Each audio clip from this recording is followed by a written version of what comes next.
Upacara peringatan Hari Kebangkitan Nasional yang ke-116, Senin 20 Mei 2024 di halaman depan Polda Sumatera Selatan dimulai. Pada Inspektur Upacara Hormat! Ruk!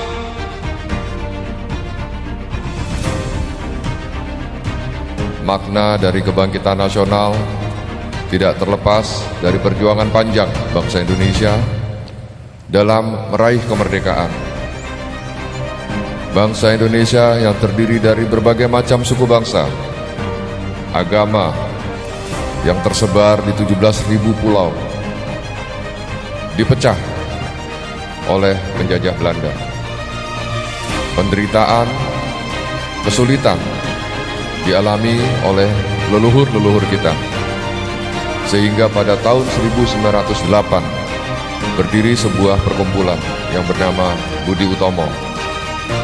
Di situ ditegakkan dan ditekadkan, dibulatkan bahwa Indonesia harus mandiri, Indonesia harus bersatu, Indonesia harus bangkit untuk mengurus diri sendiri.